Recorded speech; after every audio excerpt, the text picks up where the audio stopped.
Magmora, get one! Don't let the magic spook you. Okay. Elbows. What? Elbows up. No, it's too high. That's too high. I'm trying to focus here. Oh, yeah. Focus on the can. Focus. Polly! Ah, forget it! It worked!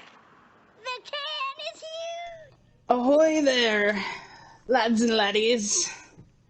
Welcome back to the movie Squawk, where we talk about movies all day, all night. Saturday's all right. Sunday. Wait a minute. I'm Hannah. As usual, I'm joined by the normal crew here of we've got Trogdor, Gigimus, and Kyle Nelius the third here. Yes. Can't forget the third. The third, always the third. Today we're talking about another movie, obviously. And Yeah, it's obviously. Yeah, you dummies. Stupid idiots.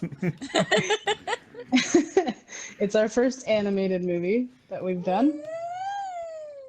Trust me, I was the only one who was going to be able to get an animated movie in here, so... Wow. That's not true. Okay. That's First of so all, true. That is not true. I strongly disagree with that. Anyways, Strongly. join us as we take a step into the magical world of Onward. Disney and Pixar's 2020 film runs at an hour and 43 minutes. It stars Chris Pratt, Tom Holland, Julia Louis-Dreyfus, and Octavia Spencer. And basically, your little synopsis here is in Disney and Pixar's Onward, teenage elf brothers Ian and Barley Lightfoot get an unexpected opportunity to spend one more day with their late dad, so they embark on an extraordinary quest aboard Barley's epic van Guinevere. Like any good quest, their journey is filled with magic, spells, cryptic maps, impossible obstacles, and unimaginable discoveries. But when the boys' fearless mom, Laurel, realizes that her sons are missing, she teams up with a part lion, part bat, part scorpion, former warrior, aka the Manticore, and heads off to find them. Perilous curses aside, this one magical day could mean more than any of them could have ever dreamed. It's pure, perfect Pixar. So yeah. This was released, it was supposed to go into theaters right before the pandemic actually came out. Oh, damn. So it was the first new movie that was released on Disney Plus that hadn't gotten the chance to come out in theaters. So I remember watching it as soon as it came out and bawled my eyes out. And I was very excited to share it all with you. So, let's get into some questions here. We all watched it together, obviously. Yes. We laughed, we cried. We may have had some emotional connections. I think I don't farted know. at one point. So, Did we lose her? I don't know. Uh-oh. I don't hear her. I'm glad I got my fart joke in before she cut out, though. all right, so let's get into some questions for Onward here. My first question for all of you was, one of the common Disney Pixar tropes is the loss of a parent or even both parents. Did the loss of the father seem like another step into this trope, or did the overall story justify the death enough to make the movie unique? We can go in alphabetical order, fine. Oh. So it'd be Gigi first? Or... Yeah. Okay. I thought we were going to do Kyle. And then... Okay, yeah. I don't know which way would be. Do Kyle. Kyle, go. Fine. Go. So what I wrote down for this answer, or this question, I mean, my answer, in my experience, I haven't actually watched enough Disney slash Pixar movies to really understand the trope that you mentioned. Um, so I'm just going to go with my overall feeling of how they used it in the movie. Oh no, not his feelings. Personally, their father being gone was, well, I don't know why I said personally. Their father being gone was really the driving force of the movie, obviously. And I thought it did justify the death like enough to make the movie unique. Of course, if we're pooling this movie in with the rest of Disney movies, like I mentioned before, I don't really have a lot of experience with Disney movies, so I'm not really sure how many of those movies, if any, are like along the same path as this one.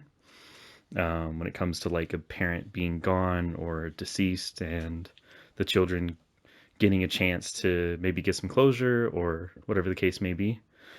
I think in the grand scheme of things, that's sort of like the very simple way of describing the plot of this movie. But I think what works for me is how they used that sort of plot idea, and they created this epic journey, and there's a ton of character development, and the world that they created for this story is really what makes it stand out for me and makes it unique in my eyes, just based off the movies that I've seen in my lifetime. So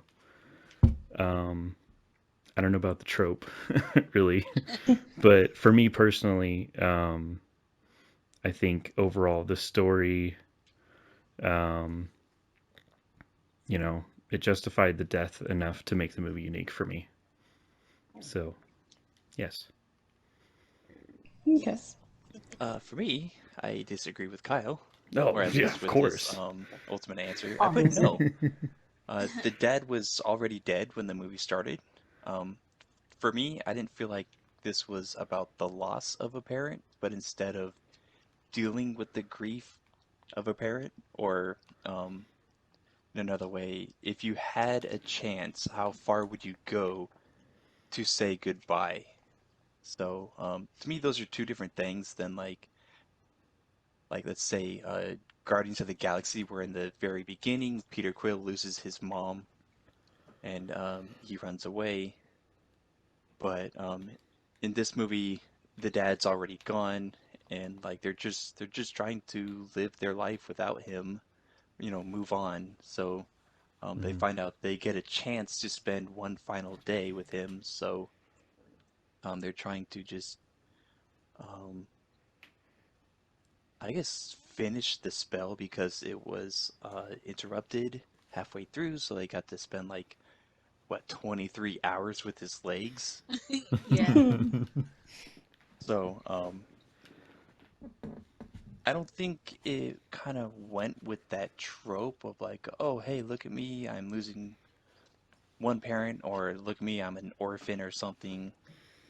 Um, it was more about um, I think like The moving on process. yeah, moving on instead of the loss of a parent. So that's why I put no. That's what I said. No. No. Okay, you're entitled to your opinion. So for me, oh, you're done, right? Yeah. No. um, Boo. Talks for an hour. I know. Continues forever. For me, I don't think it really went with the trope of Disney, in the sense of the parenting roles. I put that there was no evil step parent, which is iconic in most Disney movies with the single parent. For example, I put Cinderella, um, and how she had like the evil stepsisters and the stepmother. In this one, it kind of gave you the look of a functioning family and not the um, every step parent is evil kind of thing that I think maybe not Disney Journal, but like fairy tale movies tend to do, because the hero needs that conflict, in a sense. So, they had Colt, I believe was his name, the sheriff guy, um, who, in a sense, wasn't your typical evil. He was like your um, regular parent in a way. Like he wasn't really understanding of um, Chris Pratt's character, but it wasn't to the point where he was just like belittling him all the time, like I would imagine you step parent doing. Yeah. But it was more of like he was saying sure what he was, or he wasn't fully understanding like his point of view. Like he was just like, well, typical American. I don't know, American. Maybe typical family when you're like out of high school, you should be getting a job or going to school. But like, is it Brody? No. What's Barley. his name? Barley, thank you. Um, who was, into the D&D and all the nerdy stuff. So like Colt probably didn't really understand that, but he didn't do it to the point where I think he belittled him or made him feel really bad about himself. Does that make sense? Like a typical step parent or evil step parent does in like the Disney movies. Hmm. So I think it made it unique, as far as the take on the loss of one parent and seeing them move on from that. Okay. Yeah, for me, I will admit, like, the first time I watched it and the dad was already gone, like in the first 5 seconds, I was like, okay, well, it's a Disney Pixar movie. There's always a parent that goes. Yeah. So I did have that initial thought, but as the movie went on and as we got to, the resolution and everything, I felt like it differed in the same way that like The Lion King does, where the main character's growth depends on how they deal with that loss. Um, so it kind of differentiated it for me a bit than the typical like, oh, we've lost a parent. Like even in stuff like Frozen or The Little Mermaid, like they weren't that affected by their parents' loss. Like Ariel didn't have her mom with her, but it wasn't explored until way later. The Frozen girls both lost their parents, but they, learned to live without them, and their growth wasn't dependent on them dealing with that loss as much as them bonding with each other. So I felt like in this instance, it was a little bit of both. With Barley and Ian, obviously needed to bond, but they also kind of made Ian's growth in confidence in himself depend on how he dealt with losing his dad, kind of like Simba does in Lion King. So I think that's what made it a little bit different for me overall.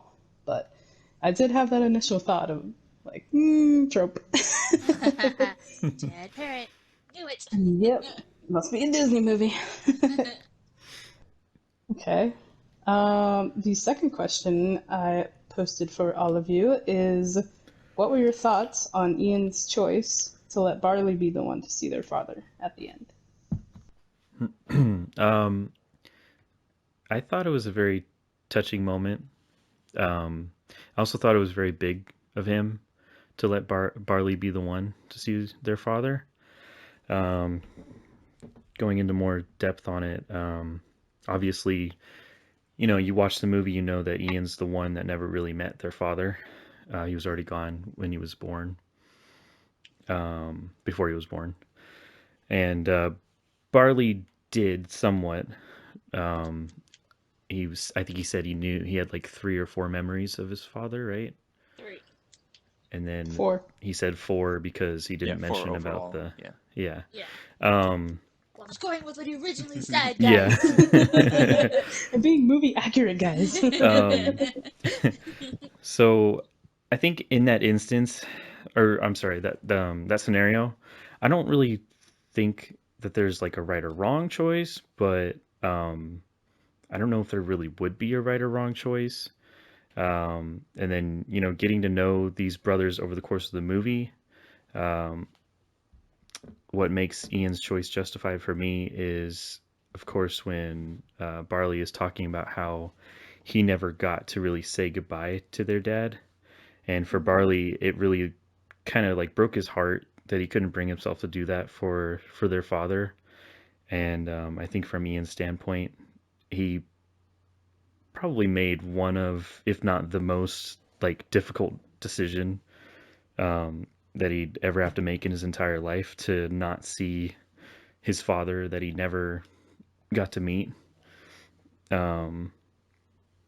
But to let Barley have that, I just thought that was a really, really big thing for Ian. And I thought it was, I don't know, just really like showed what kind of character Ian is, that he just has this really big heart.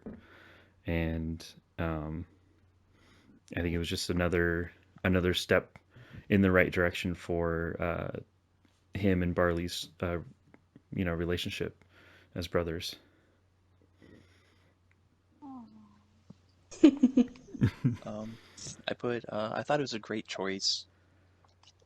Ian essentially, he only had these memories, these stories, not memories, but stories of what his dad was like. But Barley had memories. So I think if Ian were to choose himself, he would have been talking to a stranger, essentially. So, I don't know. Like, sure, that's his dad, but like, how much can you really get out of that in only like 5 minutes or so? Whereas Barley, like Kyle said, like Barley had these memories. He kind of ran away from saying goodbye to him. Yeah. So, he was given a second chance to do that. So, like Kyle said, it's probably the hardest choice he'll have to make in his whole life. But it kind of shows how big Ian was, how much he grew, and how much he learned that, sure, he had these stories of his dad, but his dad isn't really what he needed. What he needed was his brother. Mm-hmm. And as far as I know, he still has his brother even after the movie. So Yeah. So yeah, he gave up what he wanted because he learned what he wanted was something else. Or what he wanted, he had all along. Yeah. Yeah. Yeah, I agree with the guys. With the bros. With the The bros. bros. So yeah, it was definitely one of the bigger, or a good. I don't know. I'm getting tongue-tied. I'm just gonna read what I wrote. Okay, so I believe he felt that it was more important for his brother to have more closure and understanding with the death of their father, and maybe instead of having that one not bad memory, but the last memory he has of him wasn't a great memory. So to give him the happy memory, the happy ending kind of thing with his father.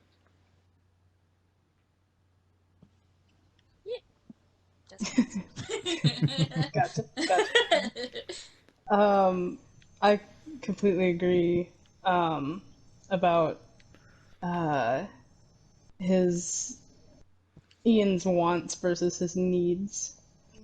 That was something that I was always taught as a kid, was like, you have the things you want, but you also have other things that you need, and it applies to pretty much everything in your life. And you really have to find a good balance there to, live successfully, I guess. So the fact that he needed his brother, even though he wanted to see his dad. right. It all comes down to, him making that choice. When he did make that choice, when I first watched the movie, I was not expecting it at all. I thought there was going to be some like Disney loophole that he was still able to at least say hi to his dad or something like that. But I was really sucker punched by the fact that he barely even got to see him. He saw the back of him, Yeah. and that was like crazy, crazy real for me. And I was like, wow. So it definitely like choked me up the first time, and I think, you know, the fact that he made the choice based on, you know, seeing that his brother needed that moment to actually say goodbye to his brother, to his dad. That really got me. It really hit home, because there was a time for me when my dad was really, really sick like that, and I had the exact same fear that Barley did.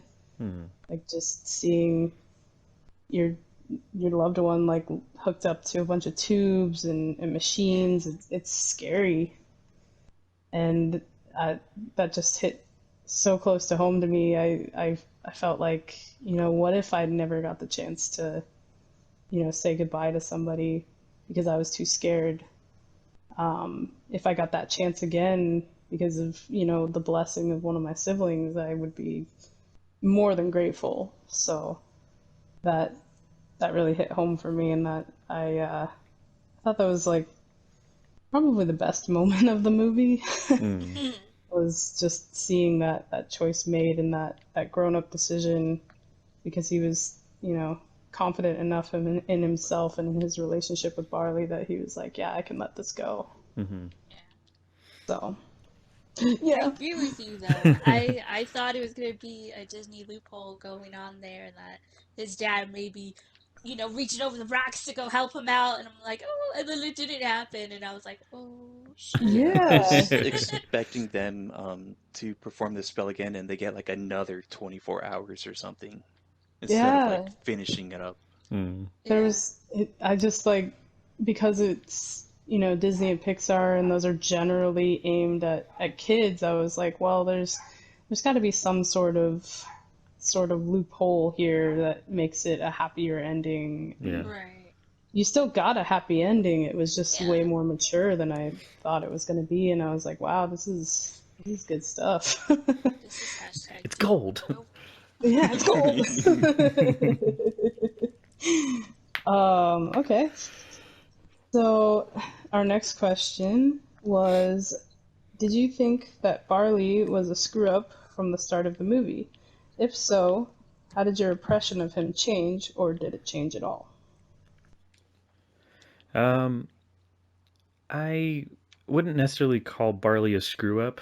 I know in the movie it's kind of portrayed at that, like in the beginning, and as the movie goes on, you know, yada yada. But beginning, middle, and end of the movie, I just think Barley was more like maybe clumsy and like a little bit wacky. Sort of just kind of going with the flow and knowing what he liked and expressing it greatly and constantly. Um, he kind of reminds me of like the kind of person that just kind of like do now and think later sort of mentality. So in the beginning, he seemed to be exactly that. As the movie goes on, he slowly becomes more and more brave and full of courage. And I think both him and Ian find this like inner strength within them to become the men that they never knew that they were. I also believe that without each other, they would have crashed and burned. But yeah, I think it's I don't know. I wouldn't call him a screw up. I just think that he was maybe not thinking things through at the beginning. But as the movie goes on and he kind of learns this from just being with his brother, I think he does learn to kind of think things through and kind of use his head a little more and figures out that he's smarter than he thinks. So, Oh, yeah. For me, I put not at all. Barley was living his best life right from the beginning. that's It was exactly everyone the else. answer I expected from Yeah. Trevor. Yeah. No, I'm serious. He knew exactly who he was, and he didn't like pretend to be someone else. It was everyone else who had a problem with Barley, and they're the ones who needed to deal with their issues with that, not Barley. Yeah. Um, Barley, he was just like, sure, he was taking, his year off, but like, how many real people also do that? Like, sure, you're allowed to take a year off if you want. Like, you don't need to go straight into a corporate world or whatever, Yeah. like right after school. Mhm. But he knew what he was all about and he lived for that. So I say good for him. I You say do you, good on boo. you, sir. Yeah. um, I didn't think he was a screw up. I was kind of more like on as Kyle, like maybe a little more thinking before doing. I put like maybe a little more responsibility. Um, uh, my impression of him throughout the movie didn't really change. I still saw him as I put young adult, just learning what he likes in life and being able to enjoy things, and you know what people should do. Like Trevor said, like people do take a year off before they decide that they're gonna actually be working full time or going to school full time, and that's great. I think everyone should at least experience some kind of joy before, I guess, buckling down and Before working not hard to enjoying your do life. something. Yeah, that kind of thing. But yeah, but I think it's very interesting. I think most of us, well, Hannah hasn't answered yet, but I think like we all understand where he's coming from, and I think like maybe some parents or people older than us see him as a screw up, but like I feel like we all relate to him. Like, let me enjoy this. Yeah. That's actually, and we'll get to it when we get to the Rotten Tomatoes, but one of the biggest, like, criticisms of this movie is that it's kind of more geared for an older audience that can Oh. understand the themes a little bit more. Hmm. At least that's what the critics thought. Like, they felt like that um, kids wouldn't understand, Ian's choice in the end, or who Barley kind of is, because kids are they're definitely smarter than they were years and years ago. Like we keep evolving. Right. Like we have 12-year-olds that look like they're 17, but they're 12. And they obviously have grown up with things like the internet, but a lot of critics were kind of harsh on that, on the side of like, well, a 9-year-old kid's not going to understand why that choice was made. They're not going to understand that maturity. So it kind of makes me wonder, like Gigi was saying, a lot of parents probably wouldn't understand Barley right away. They would probably think, yeah, this kid's a screw up.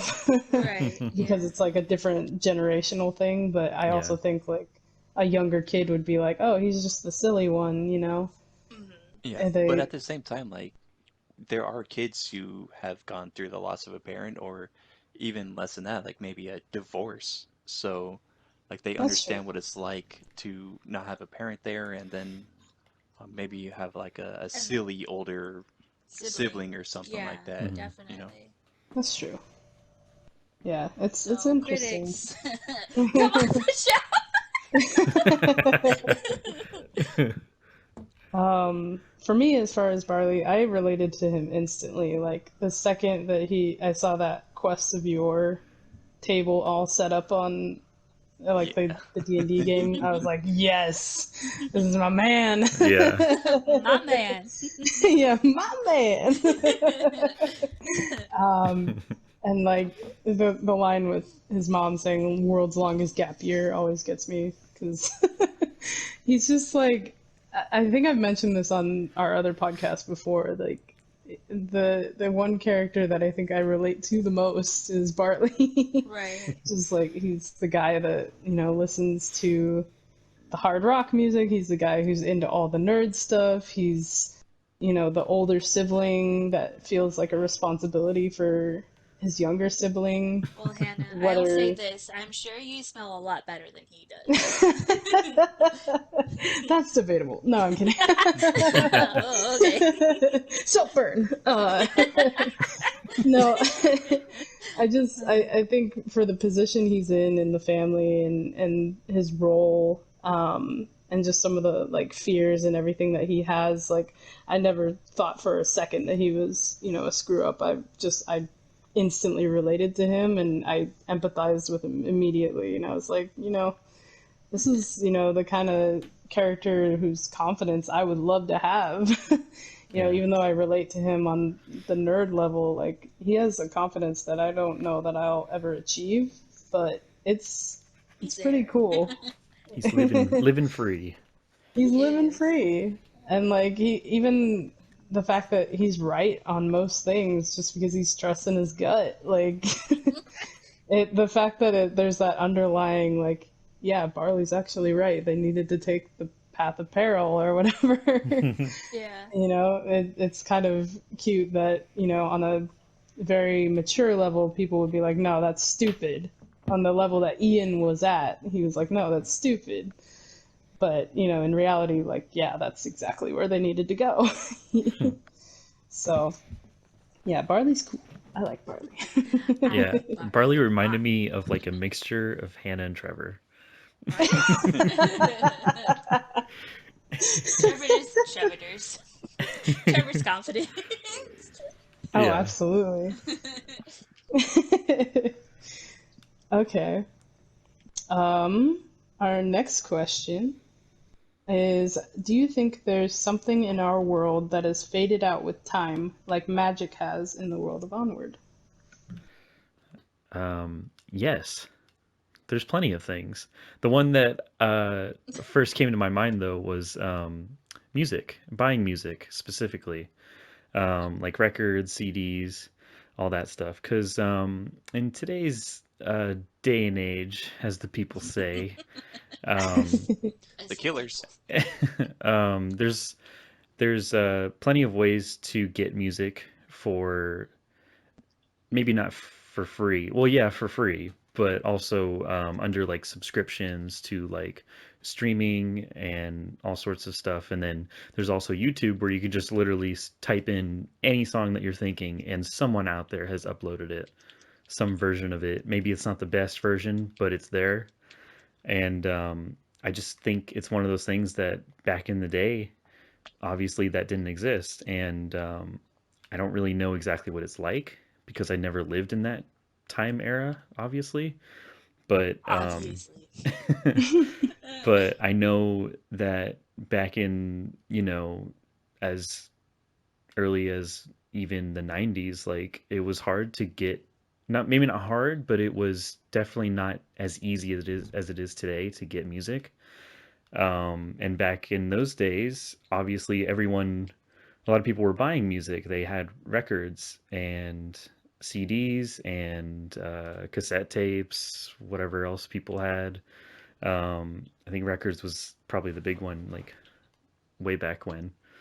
And that was something that really kind of died out because streaming is such a convenient way of listening to all your favorite music, and it's all right there at the tip of your fingers. So it's like, Yeah. why bother going to a record store and buying a record when I could just listen to it on Spotify? Yeah. And so I think that buying music has definitely faded out over the years in this world. And I think it's just one of those things. It's kind of just the way of the world, It's not like it's a bad thing, but it's also kind of like at this point it's kind of just whoever prefers what they want. If you want to keep buying music, that's totally up to you, and if you want to stream, then there it is. Then stream away. Stream Yeah. Ain't Do that both. just the way? Yeah. away. So that's my answer. Okay. I put besides now extinct species. I would probably say no. Um, Times have certainly changed, and some processes are outdated and not needed, but are kept alive in like niche circles. For example, like blacksmithing, we don't really have a need for blacksmiths anymore, but you can find them. You can still find them at like maybe like a fair, or maybe they're just doing it as a hobby, or maybe that's their job. I don't know, but Hmm. there's certainly not really a need for that anymore. And it's really hard to tell, especially over long periods of time, like if there was something that's now gone and we just don't know about it. Hmm. But from like an evolutionary standpoint, we can see that there was a need for some things, but now it's not really needed. And for example, I could point out like wisdom teeth. Back when people were eating a lot of like leafy foods, like you would have your wisdom teeth, but now with a more balanced diet, it's not really prevalent. In fact, a lot of people get their wisdom teeth taken out. Yep. The palmar grasp reflex.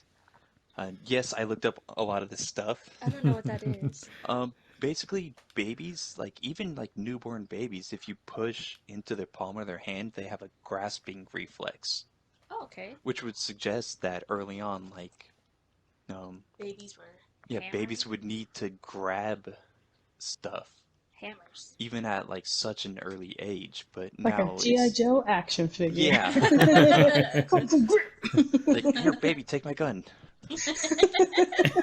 But um, there isn't really a need to grasp things because everything's done for them now. Yeah, lazy But babies. like chimps, chimps would need to like hold on to their parent, and their parent would carry them through wherever the fuck they're going to, like the chimp Walmart or something.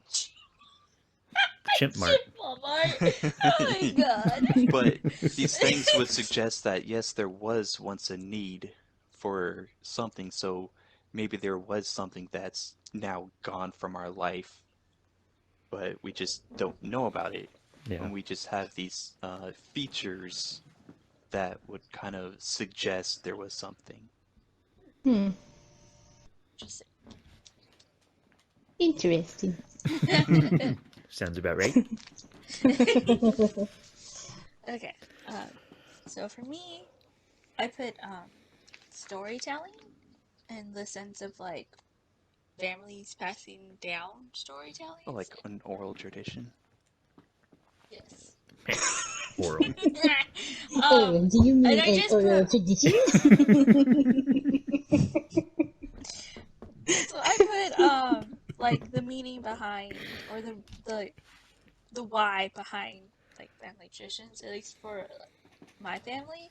Um, there are things that we do, and like it's never explained why. Like, why did we start making tamales on New Year's Eve? Like, why was that a thing? Like, I don't know. I think at least, like I said, like if for example, just for my family, like we have traditions, but no one explains why they started or how they started. And I feel like some people have that as well. Like, oh well, we don't eat Thanksgiving food on Thanksgiving. Like, why? Why don't you do that? Um, but yeah, that's all I came up with. I was thinking about like family values and traditions and how those have sort of faded with like technology and things. um, so I was thinking about that too, but um, for me, I went with two things. The first being 2D animation. Um, that is all but faded out. But It's just very, very rare to see traditionally drawn animation anymore, and when you do, it's a very rare thing. It's a very beautiful thing, but it's very rare. Hmm. There's a lot of 2D animation still going on that's um, kind of what they call rigged with essentially puppets, 2D puppets, but puppets. it's not like pencil drawn anymore, and you can kind of tell. So I think that's faded, and I would love to see that come back. And there have been some things that have been trying to push to bring it back. But yeah, it's been pretty much replaced by 2D rigs and 3D animation and just other special effects and things that just kind of took away from the old pencil to the paper. So that was the first thing, and then the second thing I had was creativity. What? Specifically, I was thinking in the example of the film industry. I think that a lot of our movies now are way less creative than they were, 30, 40 years ago.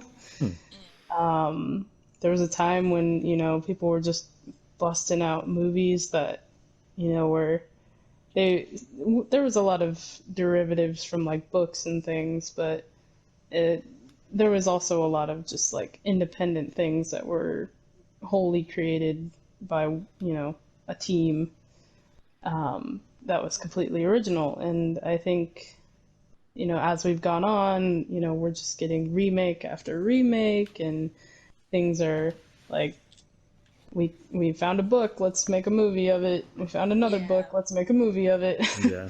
Like I feel like the time of creating independent movies that are just movies to be movies is kind of faded out and definitely past us a little bit, and I'd like to see that return. I'd like to see some more original ideas.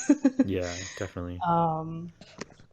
Same kind of with music a little bit too. There's a lot of covers and a lot of remixes of versions of things and songs that you're like, oh, this is a good song, and it's like, oh, somebody else did that song like 30 years ago, and this person just did their own version of it, and you're like, oh, I didn't know. Or they like remix it and start rapping over it or something. Yeah. So I don't know. I just, in the entertainment industry, I guess I would like to see more originality come back. Yeah. But I feel like nobody has time for that anymore. So Yeah. they're just, doing what they can with what we have already. But hopefully someday we'll get to see it return. Yeah. A new wave of original ideas. Oh, heck yeah. I'd be all down for that. Yeah. I hate you. All right. Okay, so our next question. Depending on your rank in your own family, oldest, middle, youngest, what did you think of the relationship between Barley and Ian? I can probably relate to their relationship actually towards the beginning of the movie. For me personally, most of my life, I haven't really lived with any of my siblings. And to me, at the beginning, it seemed like both Ian and Barley, obviously they knew each other and they lived together, but it didn't necessarily feel like they had like this huge connection. Especially not, the same connection that they had at the end of the movie. They kind of seemed to be more like, I don't know. I don't want to say strangers because, like I said, they live Roommates. together. Yeah, maybe like And roommates. they were roommates. And Ian kind of seemed like he didn't really want Barley. That sounds mean. Didn't really want Barley around, is what I He wrote. was kind of embarrassed, Yeah, right? like he seemed embarrassed and kind of just wanted to live his own life. But he wasn't very confident in this and that. But anyway, and then once the movie started going and they got this common goal to find that gem to bring their dad back, and within that goal, I think they really found out what they meant to each other, and I just can't seem to quite get that same feeling with my brothers and my sister, unfortunately. And obviously it's mostly because we just haven't lived together like pretty much my whole life. They all we all like split up when I was like 5, so it was Aw. really just like I didn't even know any of them. Um, my sister's the one that I know the most, and her and I get along really well, so that's good. And I have a lot of memories of her when we were kids. But that's no one's fault. It's just the family split up early in my life, and never really got a chance to get to know them or connect with them, except for my dad, pretty much. Um, but yeah, I mean, I think when it going back to Barley and Ian, um, I think I think their relationship was something that I envy with my siblings, and I don't I definitely I'm not giving up on that idea because I'm still young and they're still relatively young. My my brothers are a lot older than me, so I feel like that's already sort of a you know not a problem, but like a what's the word I'm thinking? An Like obstacle. yeah, exactly. It's an obstacle because it's hard to connect with people that are different generations from you sometimes. And obviously, a perfect example of it not being much of a problem is between me and you guys, because I'm obviously the youngest by a long shot. And Decades, yeah, some might say. and my brothers are like the same age as Trevor, so obviously they're not the same people as Trevor, but there's always hope that I can someday get some kind of relationship with the people that I'm related to, my Just bring family. Trevor along. Yeah. You What's guys up, are all bros? old here. Oh, um, yeah. so yeah, I definitely admire Barley and Ian's relationship, and I hope to have that someday, one of these days. Kyle, I'll be your brother. Thanks, bro. No problem, bro. Um, for me, I think they were just acting as siblings act. Some siblings get along, some don't. Sometimes it changes, sometimes it doesn't. There's a whole lot of family dynamics out there, and I don't think your position in your family dictates what your personality would be. Like the roles easily, or their personalities easily could have been flipped. Um, but I don't think being the oldest actually means a whole lot. Like you might take on, especially in the loss of a parent, like more parental duties, but it can easily be like the middle child or the youngest who ends up looking after the family. So I don't think the position really means much. But with that said, I can kind of see like a mirror of their relationship with Taylor and me. We started out not really on a rocky relationship, but like we didn't get along that well. And it was only when I think like when I started high school where we started getting closer. And we're still close, but um, we don't. I don't know. I don't think we really talk that much nowadays, despite us living together. But um, I don't know. The dynamics change, people change, so it's honestly I don't really know where I'm going with this, It's just but like someone cut me off. it's just they were brothers. It's kind of hard to They're say like, brothers. oh, Two brothers. that's stereotypical of brothers or something, because there's a lot of different types of brothers Yeah. or siblings in general. So um, yeah, that's all I got. What was it in Rick and Morty? It was like two brothers, Yeah, Spanish Yeah. Armada, like aliens, two, something like that. Yes. Every time it's like two brothers are mentioned. They're just two brothers. Okay, so my turn. So I am a middle child, obviously. And I feel like I can relate to both of them.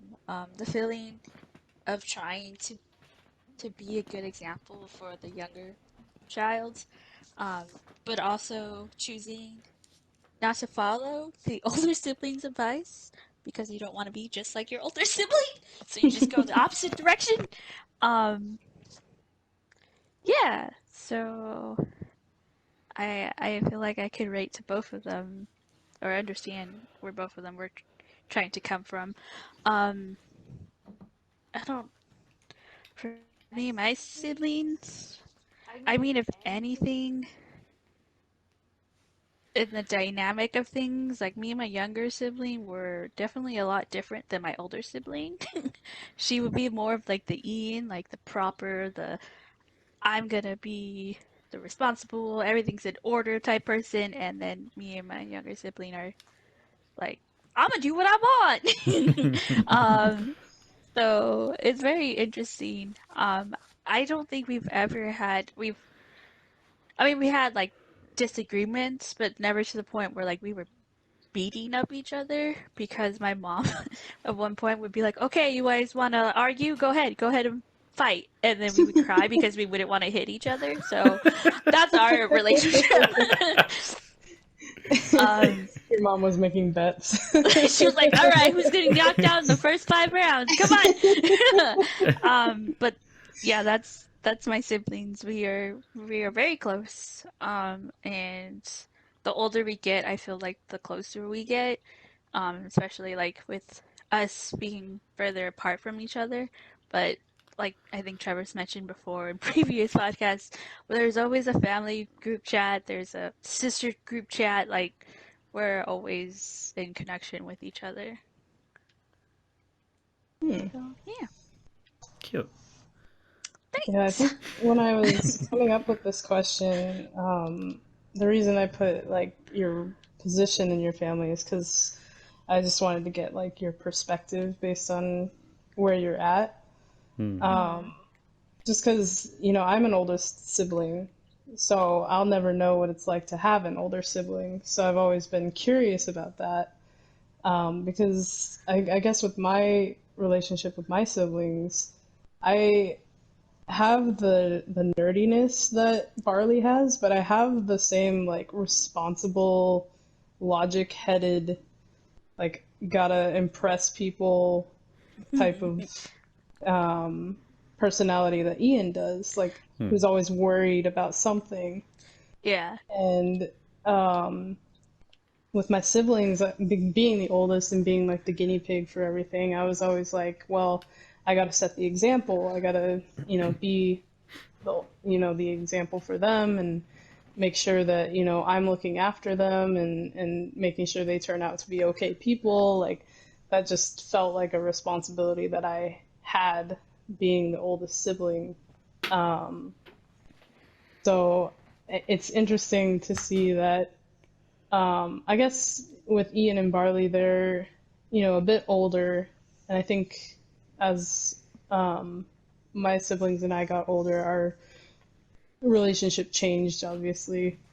But it's interesting to see that, like, the younger sibling was embarrassed of his older sibling because I feel like it was kind of the opposite with my family. They weren't embarrassed of me because I didn't, I felt responsible and I kept myself like within guidelines. I wasn't doing what Barley was doing with like the fountain or anything. It was more of the like my siblings have told me countless times like they hated being compared to me, Damn. and so it Not you, but you know. was yeah. It's just one of those things that it's kind of the opposite where they weren't embarrassed, they hated being compared. So it's an interesting dynamic that was kind of flip-flopped between my family and Ian and Barley, but I could definitely relate to both brothers even though I'm in the oldest position. So yeah, it's a Yeah. interesting sentiment. Yeah. But Being the middle one and like going into like middle school, no, not middle school, high school, where my sister was a senior and I was a freshman, like I think I had a couple for teachers, But at that point, because she was, I think, like you, very like academically like up there, and I am I'm mediocre. I'm gonna try my best just to pass, barely pass, but I passed. Um, and when they found out that she was my sister, it was like, oh, you're Shane's sister, and I'm like, yeah. My sisters told me that about some of my old teachers that she had. They were like, "Wait, you're related to Hannah? How?" Yeah, and I'm just like, hey man, I'm trying. God damn. Kick me while I'm down. Right? Yeah. I mean, I wasn't the best student, but hey, man, I wasn't completely failing. Yeah, like I said, that's always something I've been curious about. Like, what if I had an older sibling? Like, what if I was the middle child or the youngest child? Like, how would that change my perspective of it?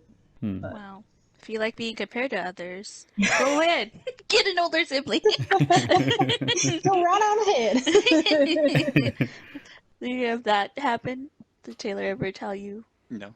Really? Probably They're because like, you had like "Who's Trevor?" 30,000 kids at your school. Well, I think people just need to learn that not everyone's going to be the same, even within a family. Like, Right. everyone's their own person. Yeah. Well, everyone's not like you, Trevor, okay? No, but that's such a simple truth, though. Like, everyone's It's going to true. enjoy different things. Everyone's going to react differently to, I To don't know, a things. stimuli. So, like, I think why? it's more of a like within a family, you're all raised the same way. So there's a certain expectation of all the kids to turn out a certain way. Obviously, that's not reality. Not every kid's going to turn out the same way, but I think there's a predestined expectation there because you're all raised the exact same way. You're raised with the same punishments, you're raised with the same, rules. So, it's kind of like the reality is balancing the different personalities within that, but But that's all just assumptions, though. that's Yeah. true. People. I think it's But I their think it's still loss. Stop better. assuming. I think it's their loss for assuming how you're going to Oh, be, yeah. you know. They guarantee you lost something.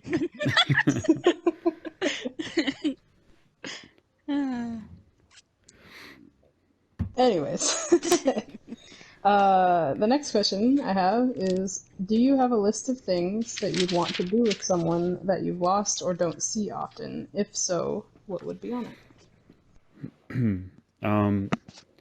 So for mine, I answered this one a couple days ago, but upon looking back on it, I'm kind of thinking about changing the person. um, Oh. no, not to take away anything from the person that I originally wrote. Was But it me? what? No, no, no, no, no, no, no. This is It's No, definitely definitely family. not. Oh God, no, no. Um, so I'll read what I originally wrote, and then I'll mention the second one that I thought of. So I originally said my sister, who is still alive. I didn't lose her. I just don't see her that often. Yeah. But her and I, like I mentioned before, I never really got a chance to get to know my brothers that well, because of our family splitting up and all that. And my sister was the one that I did get along with. Her and I are pretty similar in age. She's just 2 years older than me. And, growing up, I would see my sister pretty consistently. She lived about 4 hours away from me. So we would get together at least like 2 or 3 times a year. And it would usually be during the holidays. So I definitely have a lot of memories with my sister. But over the past, like, I don't know, pretty much ever since I graduated high school, I've only seen her once since then, and that was going on 6 years ago. Um, Damn. and you know, if I saw her today, there would be a few things that I would want to do with her. Um, I think the main thing would be for us to whip out the old Xbox and play a bunch of old games that we used to play when we were kids. Because that's pretty much all we would do whenever she visited. And that was always just a lot of fun. And I feel like I never really got that sort of connection with anyone else. Um, so like whenever I think about those old games, it's always like, yeah, I used to play those with my sister all the time, and it was a lot of fun.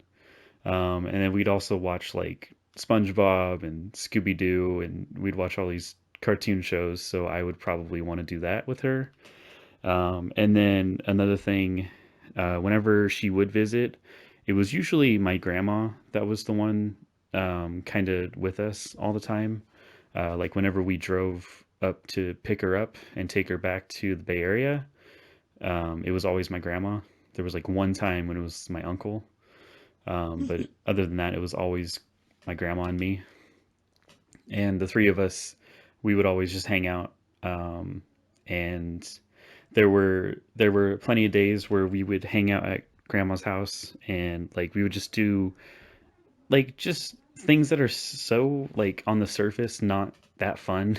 Like we would play like computer games or like board games or like build puzzles or whatever, because that's all grandma has at her house. Grandma's trying, Kyle. Yeah. Grandma, where's your PS5? Seriously. But on the surface, that doesn't sound like a lot of fun, but I think for me, it's more of like that sentimental value of just being with people that I love. And, as a kid, obviously, it's hard not to just take that for granted.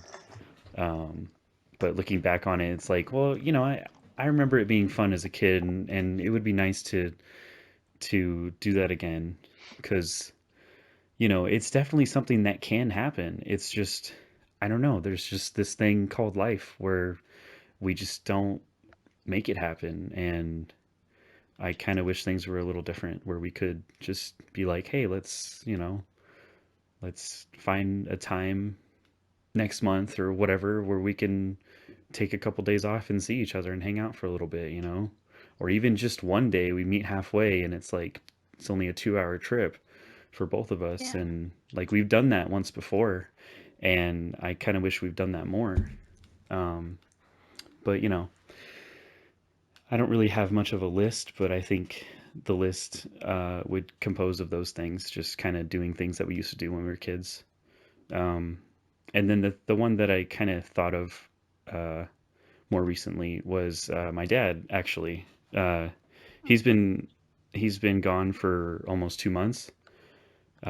He's just in a different state for work, and he's been really busy doing that. But I at first, I'll admit, it was kind of exciting to have the house alone and to kind of do my own thing and not worry about my dad being my dad around me. I just kind of get to do whatever around the house and not have to worry about much. But I don't know, these last couple of weeks I've really started to miss him a lot. Before this, the longest I had ever been away from my dad is probably 2 weeks, when I went to Oregon in 2019. When it was your choice. Yeah. So it's definitely the longest by a long shot that I've been away from him, or that he's been away from me, I guess. So yeah, I mean, I have to admit I actually miss him, and I'm not surprised. I mean, he is my dad, and he means the world to me. But I didn't think that it would be one of those things that I was like, man, I really actually miss him, because originally he was only supposed to be gone for like 2 weeks, so it was like, oh, no big deal, you'll be back. But Yeah. it turned into this whole like 3-month thing, and it's like, and once he comes back, he's actually moving, so like he's just coming back Longer.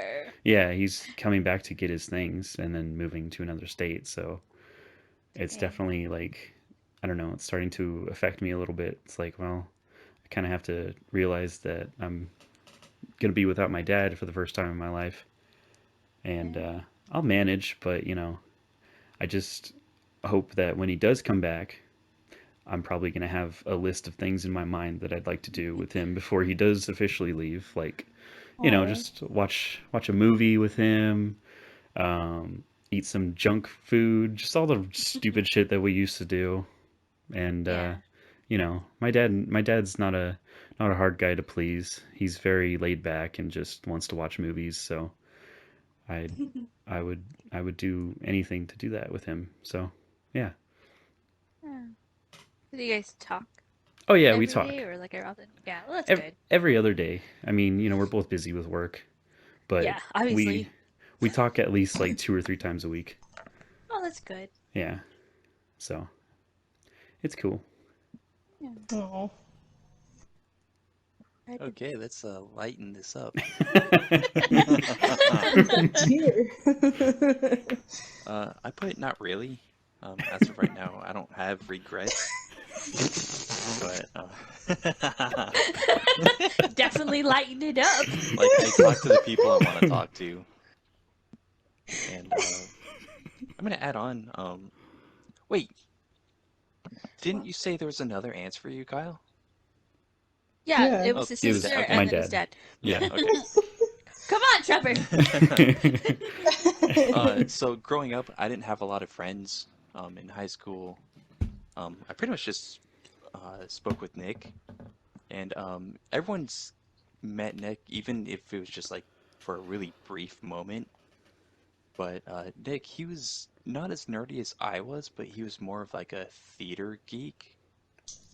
So I think it would be cool to play an in-person D&D session with like everyone involved because I think first of all Nick would enjoy it, and then he'd be able to because it's it's a lot of like role playing, it's a lot of acting. I think he would get super into it, Hmm. and not to mention he put his own spin on it, and it would just be funny and a lot of fun. But it's not anything like pressing or anything, unless like he's like, "Oh, hey, Trevor, I'm dying, so bye," or something like that. Jesus. So, um, Lighten it up, yeah. suckers. Oh my god. But I don't know.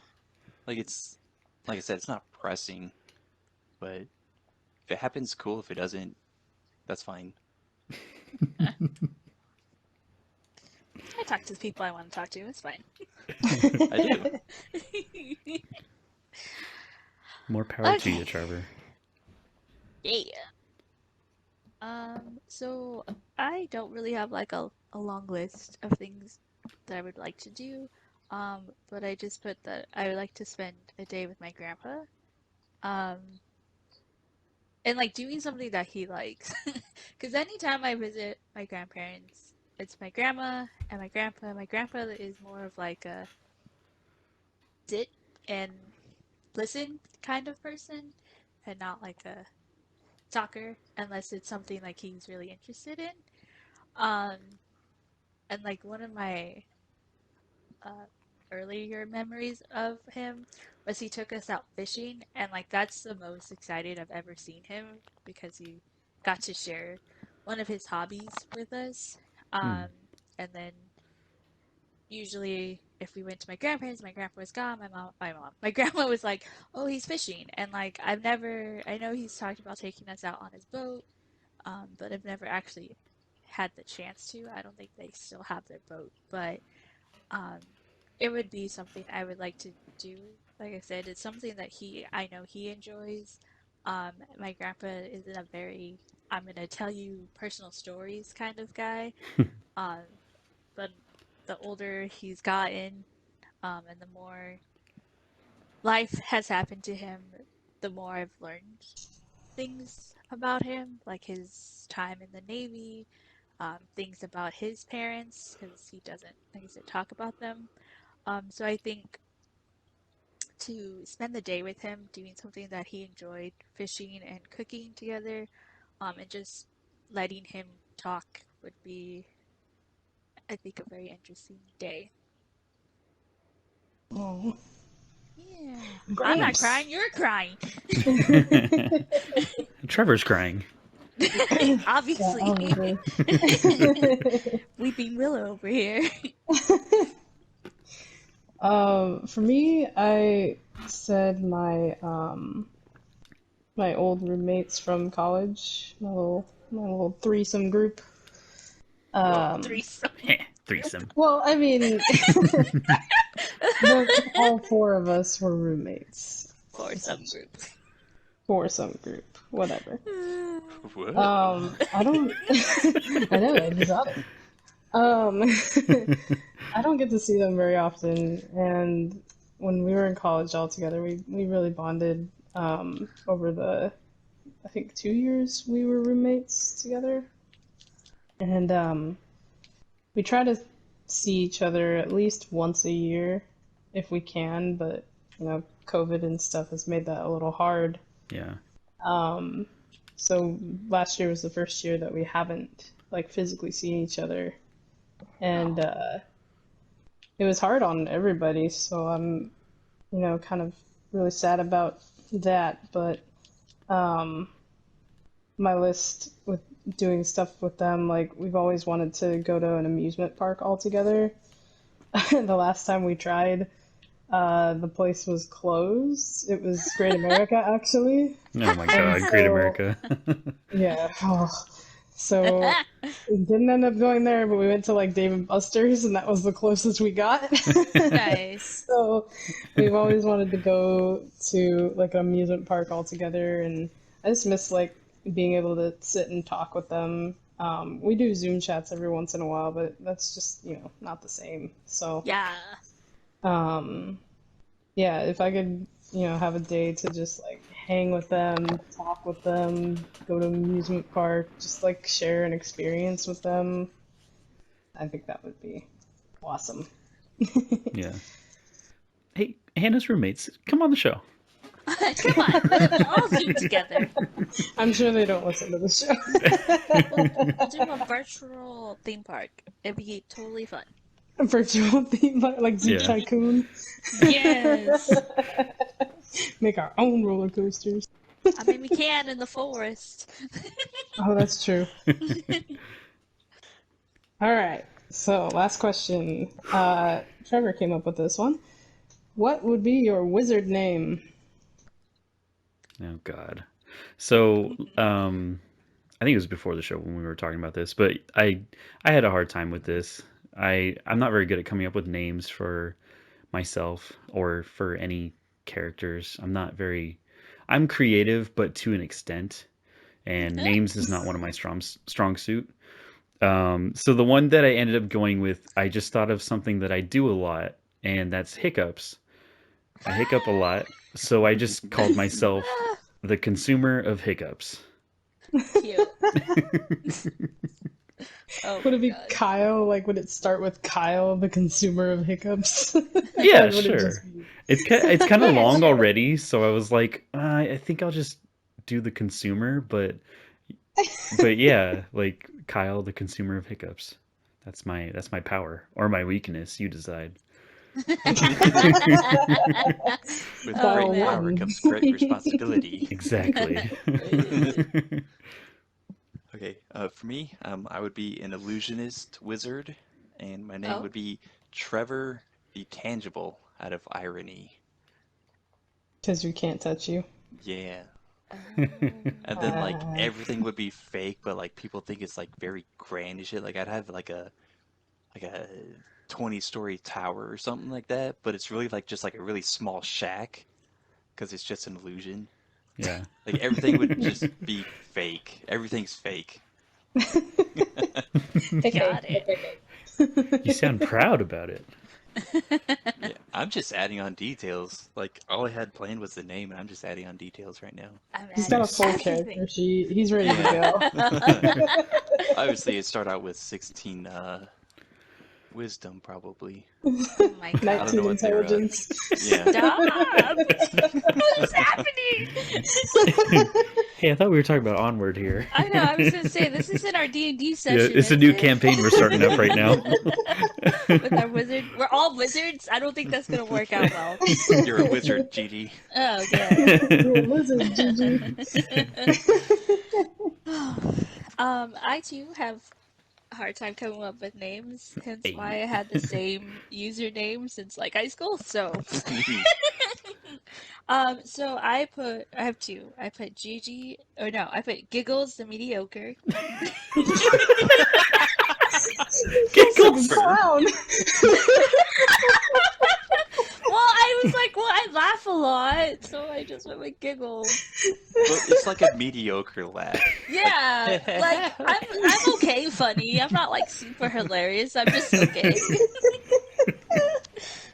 And then I put the second one is Gigi, the sometimes lost. Sometimes. Only sometimes am I lost. So. Only when Trevor's not there. Pretty much.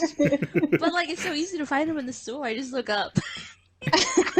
Straight up, he's on the ceiling. He can't like find Spider-Man. me, so I have to find him. I like how you were like, I have such a hard time with names. I came up with 2. Yeah, right. Well, I was like, well, that one doesn't have my name in it. So then I came up with one with my name in it. Hmm. I like giggles. Yeah, it was funny. Giggles and mediocre. Thanks. Love it. It's okay, I guess. It's alright. Yeah. For me, I've always gotten a kick out of combining my name with animator, because I am an animator. Are So, you now? Yes, I went with something that was just like highlighted my creative mind, so I put Hanimator the Imaginative. Ooh. Yeah. So, would you be a necromancer? Is it animating the Heck dead yes. or something like that? You What would your decide. damage be? I Well, your have damage 20 depends on constitution what from you're- the start. Nothing gets past me. So yeah. All right, that concludes our questions. Let's get into the Rotten Tomatoes. Wow. So, get out your tomatoes. They're so rotten. Tomatoes. The official tomato meter for this movie is 88%. Nice. The audience score is 95%. Nice. All right. Discuss. Fight.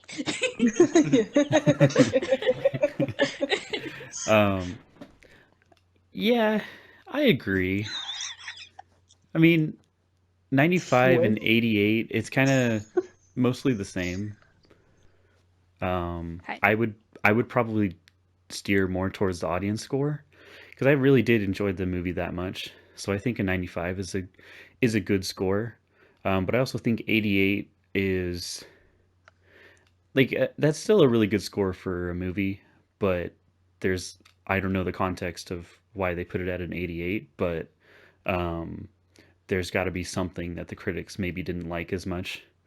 I don't know. But Hannah was explaining how they thought it was more for an older audience. Yeah, I think that was the number one complaint, gotcha. was that it was a little mature for Pixar's normal stuff. I think Okay. yeah. So, with that being said, I still think 88 is a really solid score. But I'm gonna go with the audience score. I think a 95 is probably what I would give it. Or you know what? Let's just say I would go between 88 and 95. So yeah. Okay. Okay. Okay.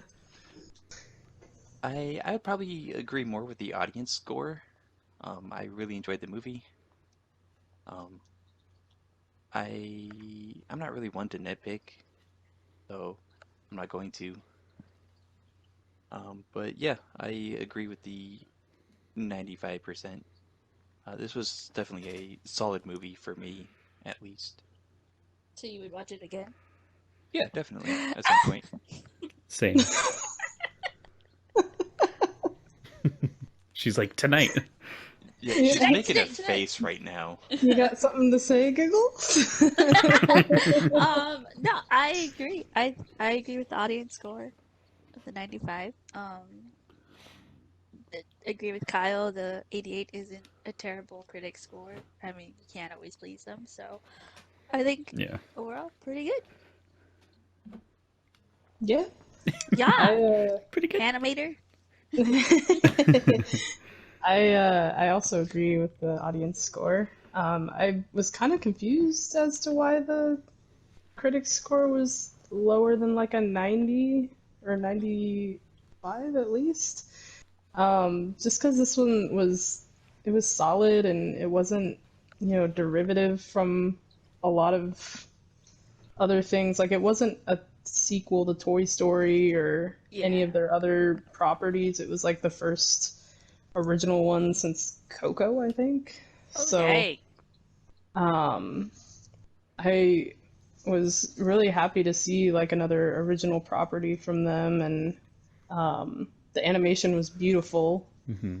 Like some of those environments were crazy good looking, and I liked the way the characters moved. Like they were a little cartoony in the way they looked, but I think they didn't distract from everything else, which was really nice. Yeah.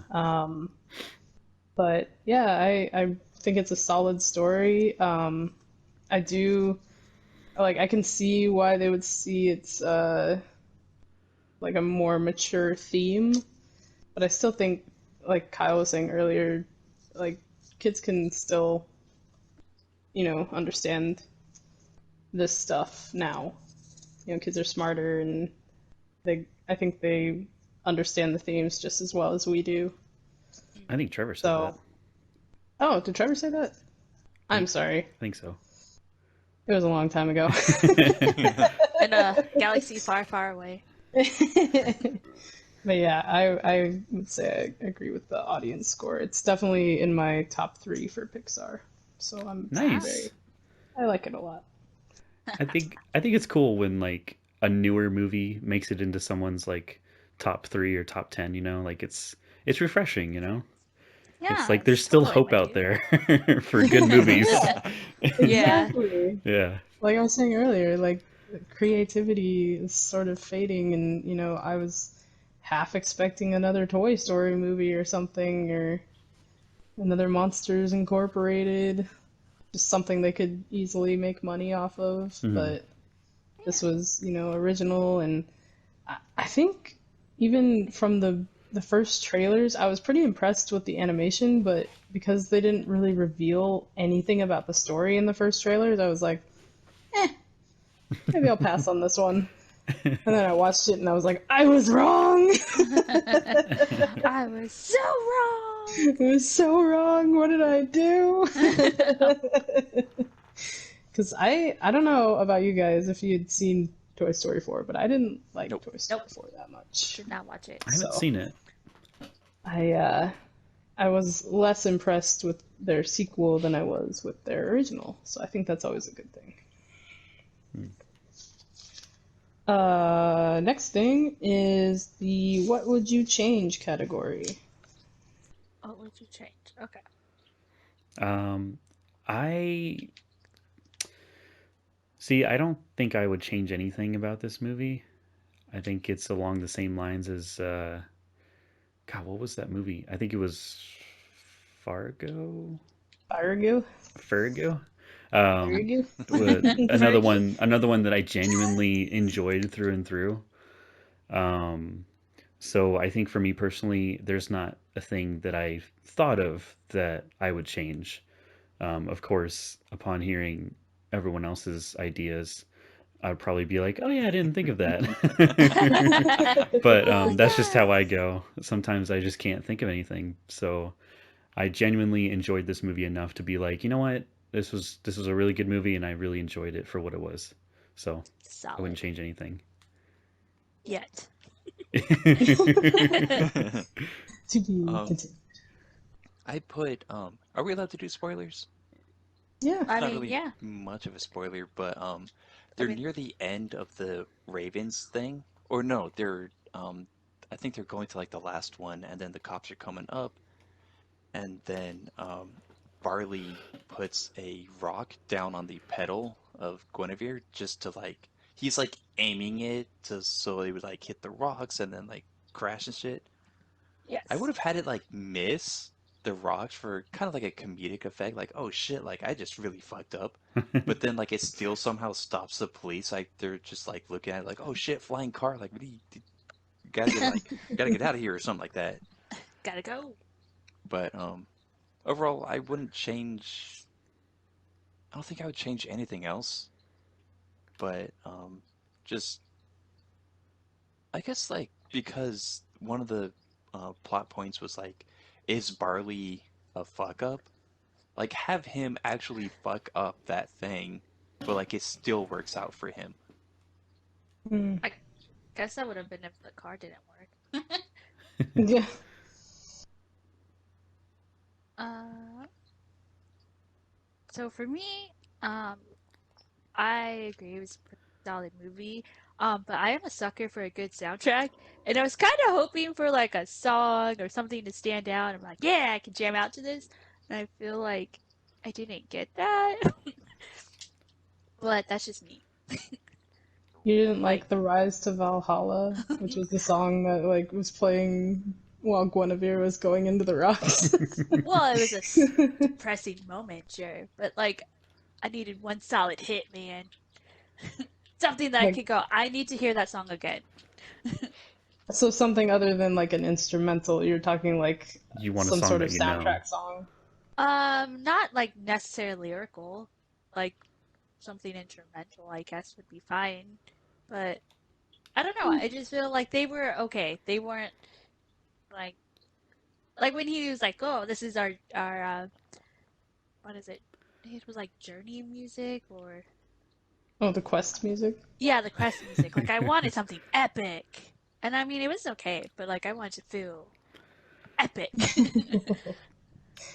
I was actually watching some of the behind the scenes of the music, and they used a lot of electric guitars, which is not typically something they use in any score, but because it had like they were trying to add a little bit of Barley's like flavor to everything. I was actually pretty impressed with the music. You sure it wasn't Chris Pratt's flavor? It's probably Chris Pratt's flavor, but Barley as a character, just he was always listening to hard rock. Oh, that reminds me of that moment in Monsters University where there's this like mom character, and she tells like all her little college kids like, "Oh, have Oh fun at yeah. your rager or whatever. I'll just be in my car," and she rolls up the window and it's like screamo music. Oh Yeah. She's I like, "I'll remember just be listening to my tunes." it. So good. Oh, so good. I think it's the same director actually, so I'm not surprised.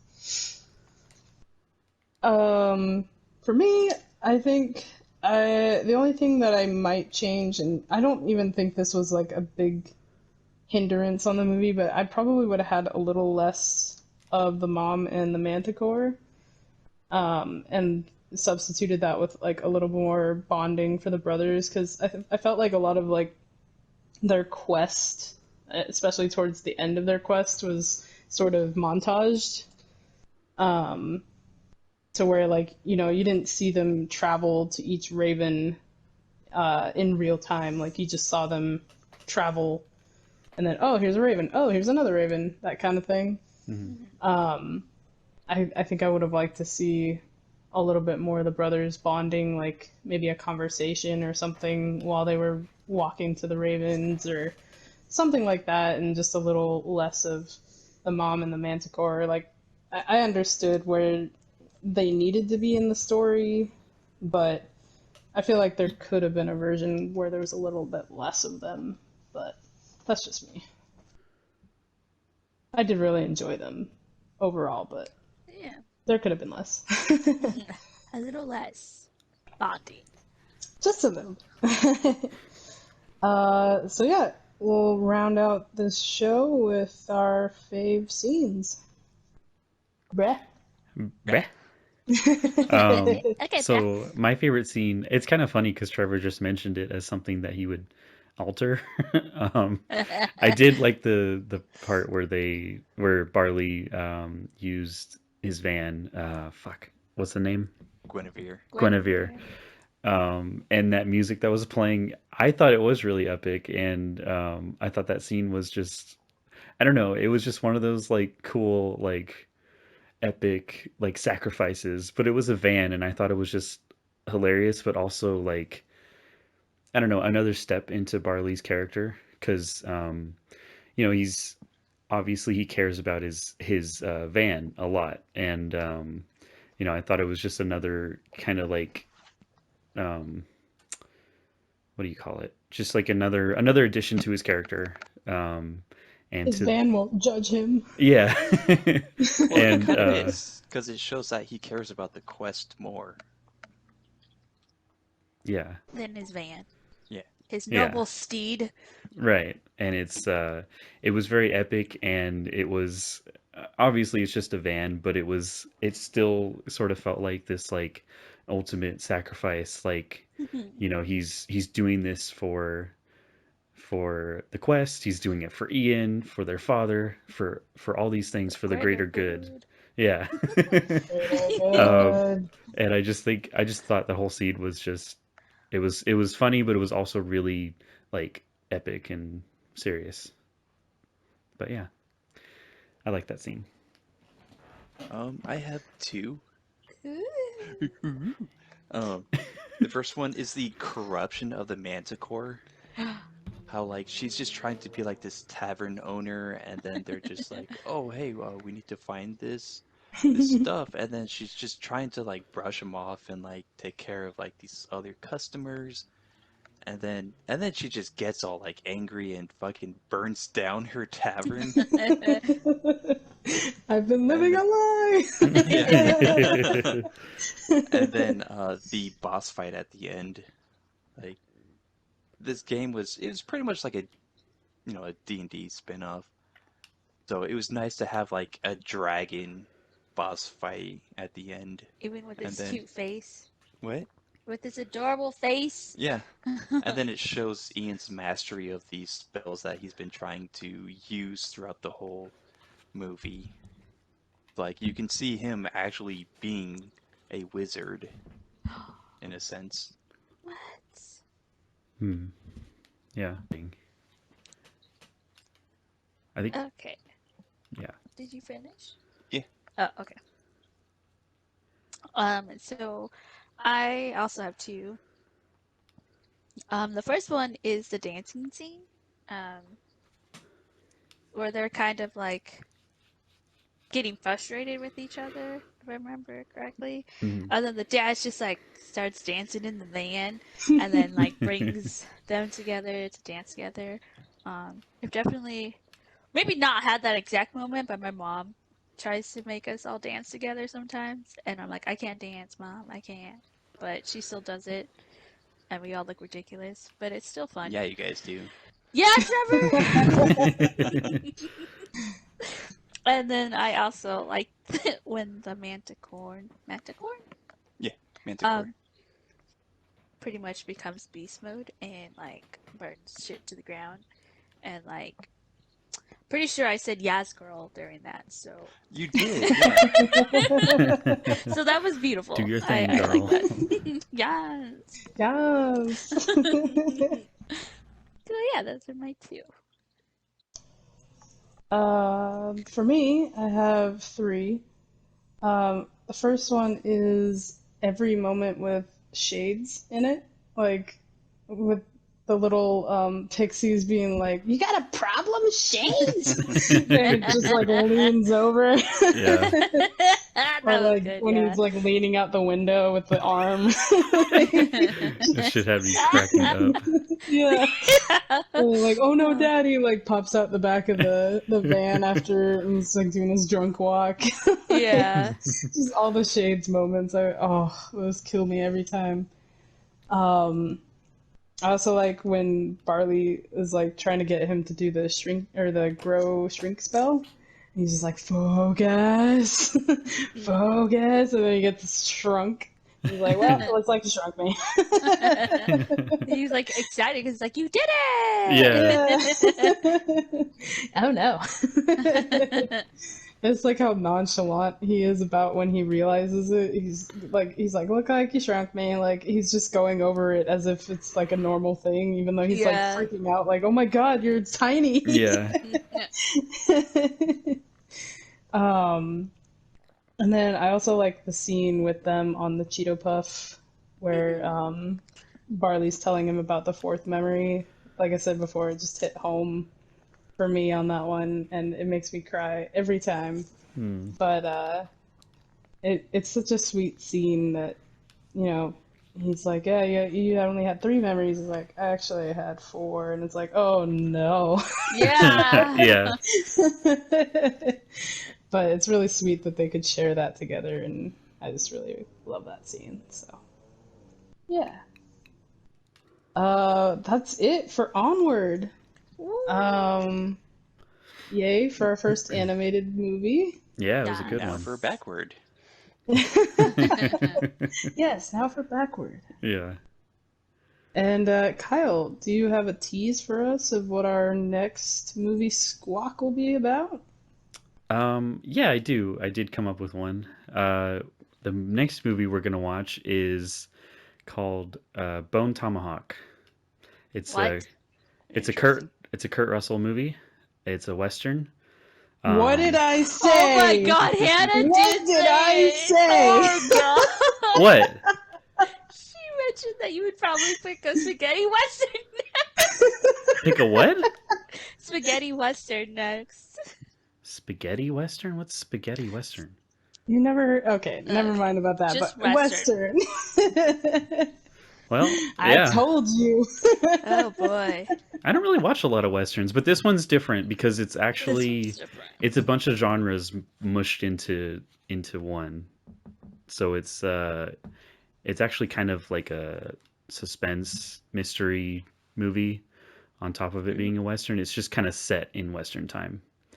Cool. What was it called? Bone Tomahawk. Tomahawk. Nobody's seen it before? No. Nope. Nope. Cool. So yeah, it's a good movie. I really enjoy it. So I hope you guys will too. It's a little grotesque at times, but that's just part of it, you know. That's just how it be. That's how it be, you know. Oh God. So yeah, there's that. Okay. Look forward to that next time. I'm already excited for Boner Tomahawk. Oh my God. All right. So yeah, that's my pick. Okay. Yay. Thanks for joining us. I'll be sure to wear my cowboy hat.